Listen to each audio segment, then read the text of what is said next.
दुनिया की नज़र एक ऐसे मोड़ पर टिकी है जहां एक गलत कदम तीसरे विश्व युद्ध की शुरुआत कर सकता है।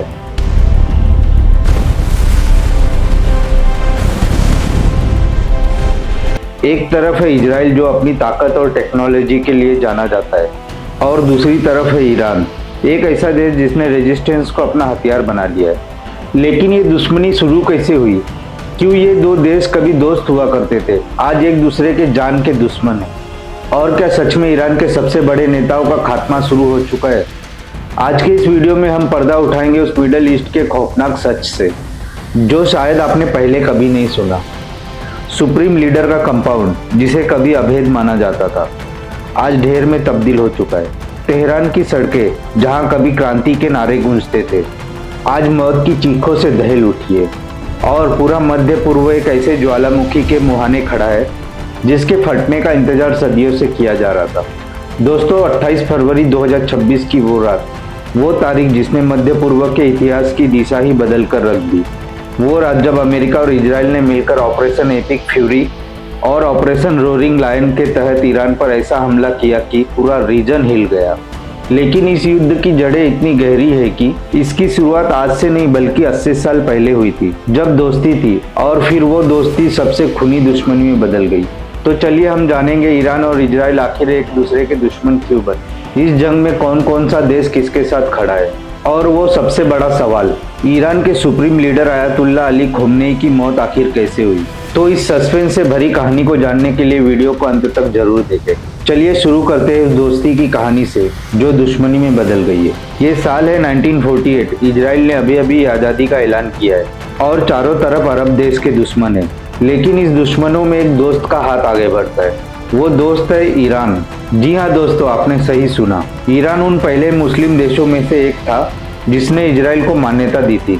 तब ईरान में शाह की हुकूमत थी और दोनों देशों का एक कॉमन एनिमी था, अरब नेशनलिज्म। इजराइल के पहले प्रधानमंत्री डेविड बेन गुरियन ने एक सिद्धांत बनाया, पेरीफेरल डॉक्ट्रिन, यानी अरब देशों से घिरे हुए इन दोनों देशों को एक दूसरे का साथ देना चाहिए।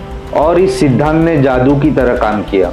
शाह का ईरान इजराइल को तेल बेचता था, जबकि अरब देशों ने इजराइल पर आर्थिक प्रतिबंध लगा रखे थे। दोनों देशों की खुफिया एजेंसियां सावाद और मोसाद साथ मिलकर काम करती थी। यहाँ तक कि मिसाइल प्रोग्राम पर भी दोनों ने एक साथ काम किया। एक ऐसा वक्त था जब ईरान और इजराइल की दोस्ती पर किसी को शक नहीं था। लेकिन फिर आया वो साल 1979। ईरान में इस्लामिक क्रांति आई, शाह भाग गए और आयतुल्ला खुमैनी ने सत्ता संभाली। और उस एक दिन में दशकों पुरानी दोस्ती धराशायी हो गई। खुमैनी ने अमेरिका को बड़ा शैतान और इजराइल को छोटा शैतान करार दिया। कुछ ही हफ्तों में ईरान ने इजराइल से अपने सारे रिश्ते तोड़ लिए और फिर तेहरान की सड़कों पर वो नारे गूंजने लगे जो आज तक गूंजते हैं, डेड इजराइल। अब ईरान का नया मिशन था, फिलिस्तीन को समर्थन। यासर अराफत तेहरान पहुंचे और खुमैनी ने उन्हें भाई की तरह गले लगाया। यहीं से उस रेजिस्टेंस की नींव पड़ी जो आज एक्सिस ऑफ रेजिस्टेंस के नाम से जाना जाता है। 1982 में जब इजराइल ने लेबनान पर हमला किया तो ईरान ने एक नए संगठन को खड़ा कर दिया, हिजबुल्लाह। यह सिर्फ एक मिलिशिया नहीं था, ये ईरान की ताकत का विस्तार था। इसके बाद गाजा में हमास, यमन में हुती और इराक और सीरिया में तमाम शिया मिलिशिया, ये पूरा नेटवर्क ईरान ने इजराइल को घेरने के लिए खड़ा किया। ईरान की रणनीति साफ थी, फॉरवर्ड डिफेंस, यानी अपनी सीमा से दूर दुश्मन से लड़ना, अपने जमीन पर जंग न आने देना। और ये रणनीति दशकों तक काम करती रही। लेकिन इजराइल भी चुप नहीं बैठा, उसका डर था ईरान का परमाणु कार्यक्रम। अब बात करते हैं उस परमाणु बम की जिसने इस जंग को नई ऊंचाई दी। 2002 में एक बम फूटा, असली बम नहीं, राजनीतिक बम। सामने आया कि ईरान नाटांज और अराक में गुप्त रूप से यूरेनियम उत्पन्न कर रहा है। ईरान का कहना था ये शांतिपूर्ण उद्देश्यों के लिए है, लेकिन इजराइल को यकीन था ये उसके वजूद के लिए खतरा है। तब शुरू हुआ वो साइबर युद्ध जिसने दुनिया को हैरान कर दिया। 2010 में स्टक्सनेट नाम का वायरस नाटांज की सेंट्रीफ्यूज मशीनों को ध्वस्त कर गया। ये था दुनिया का सबसे पहला साइबर हमला जिसने असल दुनिया में तबाही मचाई। कहा जाता है कि इसे अमेरिका और इजराइल ने मिलकर बनाया था। और फिर शुरू हुई ईरानी वैज्ञानिकों की हत्याएं। 2010 से 2012 के बीच 4 परमाणु वैज्ञानिक सड़क पर मारे गए। ईरान ने इजराइल पर आरोप लगाया। इजराइल ने ना तो स्वीकार किया ना ही इनकार किया। ये उस गुप्त युद्ध का दौर था जो कभी सामने नहीं आया। फिर आया 7 अक्टूबर 2023, वो तारीख जिसने पूरे रीजन को हिलाकर रख दिया। हमास ने इजराइल पर ऐसा हमला किया जिसकी कल्पना किसी ने नहीं की थी।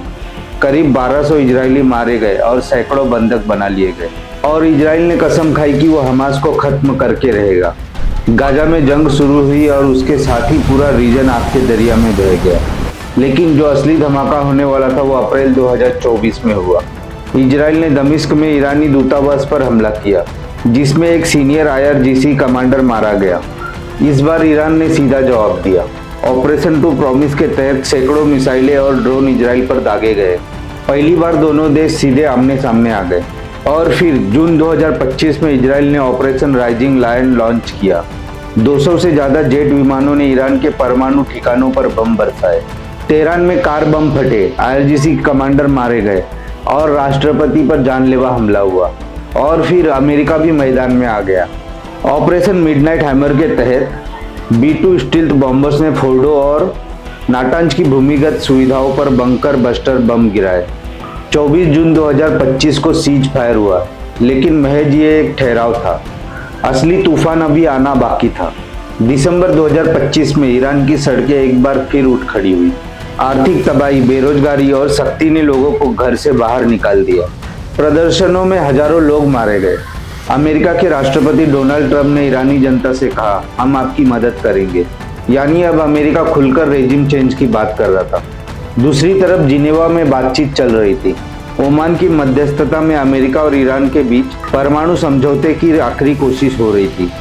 ओमान ने तो यहाँ तक कह दिया कि ईरान ने यूरेनियम का स्टॉक न रखने पर सहमति दे दी है।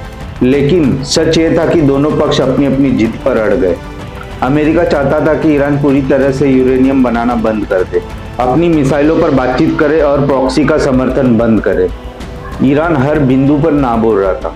तेहरान में रात के 2 बज रहे थे। जिनेवा में बातचीत बेनतीजा खत्म हुए अभी कुछ घंटे ही हुए थे। अचानक तेहरान का आसमान रोशनी से जगमगा उठा। मगर ये सूरज की रोशनी नहीं थी, ये थी टॉमहॉक मिसाइलों की रोशनी।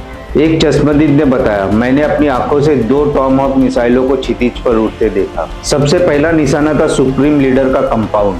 अमेरिकी खुफिया एजेंसियों को पता था कि उस वक्त खोमेनी अपने कंपाउंड में है। एडवांस्ड सर्विलांस और रियल टाइम इंटेलिजेंस की मदद से हमले को अंजाम दिया गया। कंपाउंड पूरी तरह तबाह हो गया।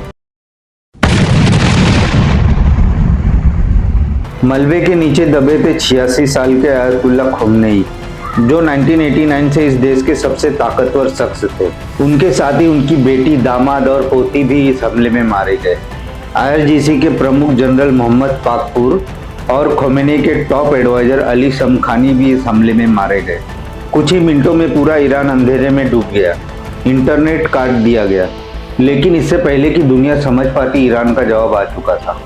ईरान ने वादा किया था, हम अंतर्राष्ट्रीय जुल्म करने वालों को एक अविस्मरणीय सबक सिखाएंगे। और उसने अपना वादा निभाया। बस कुछ ही घंटों में सैकड़ों मिसाइलें और ड्रोन इजराइल और अमेरिकी ठिकानों पर दागे गए। तेल अवीव में एक महिला की मौत हो गई, 20 लोग घायल हो गए। अबू धाबी में 2 मारे गए। बहरीन में अमेरिकी नेवी के 5th फ्लीट बेस पर धमाके हुए। दुबई के पाम आइलैंड पर आग की लपटें उठी। हूथी विद्रोहियों ने लाल सागर में जहाजों को निशाना बनाने की चेतावनी दी। इराक में कातिब हिजबुल्लाह ने अमेरिकी ठिकानों पर हमले तेज कर दिए। हिजबुल्लाह ने ईरान के साथ एकजुटता का ऐलान किया। लेकिन इस बार माहौल थोड़ा अलग था। कतर, UAE, बहरीन और कुवैत ने इजराइल के साथ मिलकर ईरानी मिसाइलों को रोका। ये वही खाड़ी देश है जिन्होंने कभी ईरान से दोस्ती की थी। लेकिन अब उनका डर ईरान से ज़्यादा था, इजराइल से नहीं। और इस बार तेहरान में वहाँ का नज़ारा और भी अजीब था। कुछ लोग मौत के मातम में डूबे थे, तो कुछ सड़कों पर निकलकर खोमेनी की मौत का जश्न मना रहे थे। ईरान के शाह के बेटे रेजा पहलवी ने ट्वीट किया, इस्लामिक रिपब्लिक अब इतिहास के कूड़ेदान में है। अब सवाल यह है कि आखिर इस वॉर में कौन किसके साथ है। इजराइल के साथ अमेरिका सबसे बड़ा सहयोगी ऑपरेशन एपिक फ्यूरी में सीधा हमले में शामिल था। UK, फ्रांस, जॉर्डन अप्रैल 2024 में ईरानी हमलों को रोकने में इजराइल की मदद की थी। सऊदी अरब, UAE, बहरीन ये देश सार्वजनिक रूप से सीज फायर की बात कर रहे हैं, लेकिन उनकी जमीन का इस्तेमाल अमेरिका कर रहा है। उन्होंने ईरानी मिसाइलों को अपने हवाई क्षेत्र में नष्ट किए। सऊदी अरब ने कहा कि वो ईरान पर हमला करने के लिए अपनी जमीन का इस्तेमाल करने नहीं देगा, लेकिन उसने निशाना बनाए गए देशों के साथ एकजुटता बनाई है। वही ईरान के साथ रूस आर्थिक और सैन्य साझेदारी और यूक्रेन युद्ध में ड्रोन की सप्लाई कर रहा है। और इस हमले की निंदा भी की है, लेकिन सैन्य मदद अभी तक नहीं भेजी है। चीन ईरान का सबसे बड़ा तेल खरीदार है, उसने भी हमलों की निंदा की है। सीरिया बशर अल असद की सरकार हालांकि खुद बर्बाद हो चुकी है। प्रॉक्सी नेटवर्क लेबनान ईरान का सबसे ताकतवर प्रॉक्सी। यमन अभी सबसे एक्टिव और सबसे ताकतवर। इराकी मिलिशिया हमास जो गाजा में बुरी तरह कमजोर हो चुका है, लेकिन इस जंग में सबसे बड़ा खिलाड़ी अब ईरान की जनता है। तेहरान की सड़कों पर दो तरह की तस्वीरें सामने आ रही है, एक तरफ मातम मनाने वाले, दूसरी तरफ खुमनेई की मौत पर खुशियां मनाने वाले। तो दोस्तों, ये थी ईरान इजराइल की अब तक की कहानी। एक कहानी जो 1948 में हैंडशेक से शुरू हुई और 2026 में सुप्रीम लीडर की मौत पर जाकर खत्म हुई। लेकिन असली सवाल अब भी बाकी है, क्या ईरान का शासन बच पाएगा? क्या ये जंग पूरे मध्य पूर्व को अपने चपेट में ले लेगी? और खामेनेई के बाद ईरान की कमान कौन संभालेगा?